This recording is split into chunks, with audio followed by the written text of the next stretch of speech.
एक महत्त्वाची आणि मोठी बातमी येते। आमदार महेश सावंत यांच्यावर अँजिओप्लास्टी करण्यात आली आहे। आताची मोठी बातमी आपण पाहतोय। ठाकरे गटाचे माहीमचे आमदार महेश सावंत यांना रुग्णालयात दाखल करण्यात आलंय। काल छातीत दुखू लागल्याने महेश सावंत यांना रुग्णालयात दाखल करण्यात आलं होतं। आज लीलावती रुग्णालयात त्यांच्यावर अँजिओप्लास्टी करण्यात आली। दरम्यान महेश सावंत यांची तब्येत स्थिर असून 2 दिवसात त्यांना डिस्चार्ज देण्यात येणार आहे। एक महत्त्वाची आणि मोठी बातमी येते। आमदार महेश सावंत यांच्यावर अँजिओप्लास्टी करण्यात आली आहे। आताची मोठी बातमी आपण पाहतोय। ठाकरे गटाचे माहीमचे आमदार महेश सावंत यांना रुग्णालयात दाखल करण्यात आलंय। काल छातीत दुखू लागल्याने महेश सावंत यांना रुग्णालयात दाखल करण्यात आलं होतं। आज लीलावती रुग्णालयात त्यांच्यावर अँजिओप्लास्टी करण्यात आली। दरम्यान महेश सावंत यांची तब्येत स्थिर असून 2 दिवसात त्यांना डिस्चार्ज देण्यात येणार आहे। एक महत्त्वाची आणि मोठी बातमी येते। आमदार महेश सावंत यांच्यावर अँजिओप्लास्टी करण्यात आली आहे। आताची मोठी बातमी आपण पाहतोय।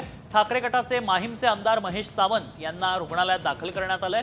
काल छातीत दुखू लागल्याने महेश सावंत यांना रुग्णालयात दाखल करण्यात आलं होतं। आज लीलावती रुग्णालयात त्यांच्यावर अँजिओप्लास्टी करण्यात आली। दरम्यान महेश सावंत यांची तब्येत स्थिर असून 2 दिवसात त्यांना डिस्चार्ज देण्यात येणार आहे।